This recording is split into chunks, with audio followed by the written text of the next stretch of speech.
Do you still seek out books to learn about technical information? Or do you tend to gravitate toward YouTube and other online resources? This next review illustrates some of the pros and cons of learning about sound and listening skills in an audiobook format. Welcome to Audiobook Reviews in 5. This is Yana, also known as Jana, and in today's episode, I'm reviewing How to Be Heard, written and read by Julian Treasure.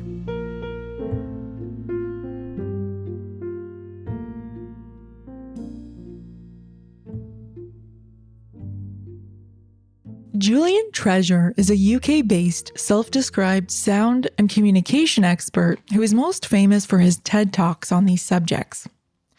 I picked up this title because I wanted to better understand the technical aspects of sound and just how much sound impacts everyday experience and communication. Ever since I started recording this podcast, I've become increasingly aware of how powerfully the components of sound, like loudness or compression and equalization, can impact the listener experience.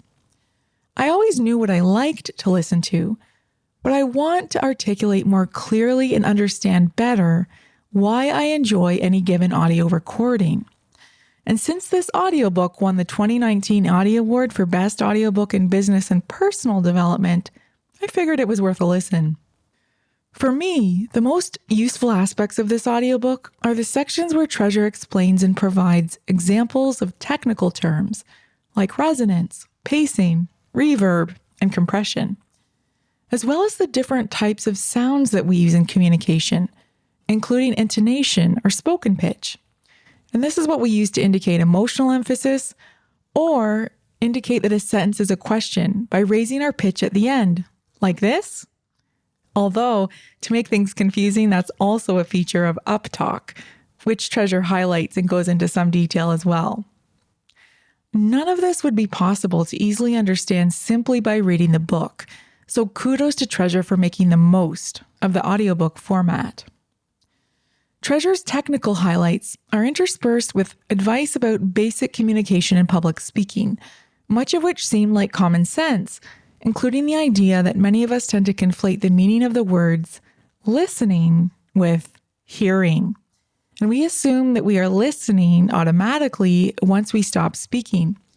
However, as Treasure points out, unfortunately, what most of us do instead of actually listen is to silently script our next reply in the conversation.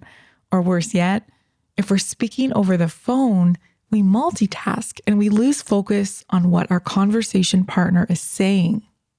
Some of Treasure's advice, it doesn't add much value to this book. It seemed a little too pop psychology, including the use of self-affirmations to build confidence.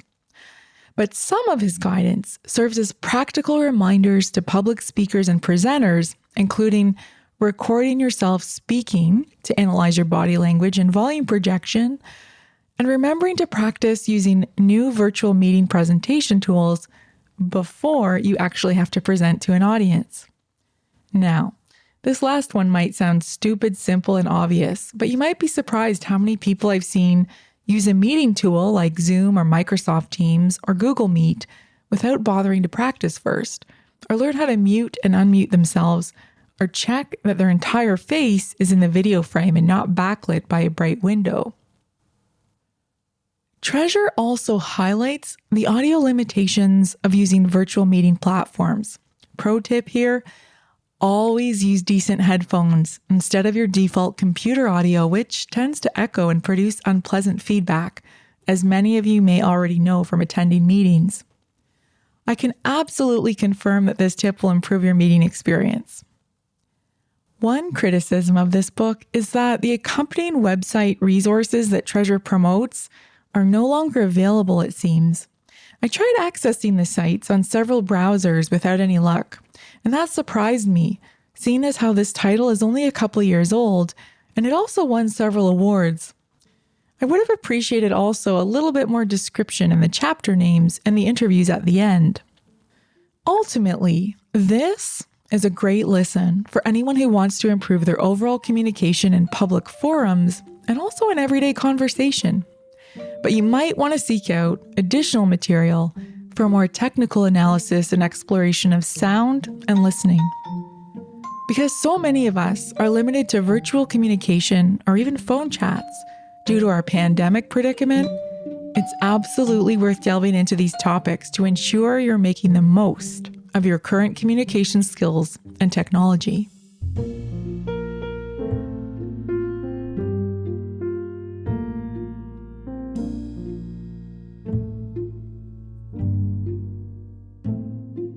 That's all for this episode of Audiobook Reviews in 5. Thanks for listening. If you've not yet done so, please subscribe to Audiobook Reviews in 5 on your favorite platform. By subscribing, you help increase the profile of this podcast and chances of other listeners like you finding it. I look forward to checking in with you all again soon. Please stay safe and be well.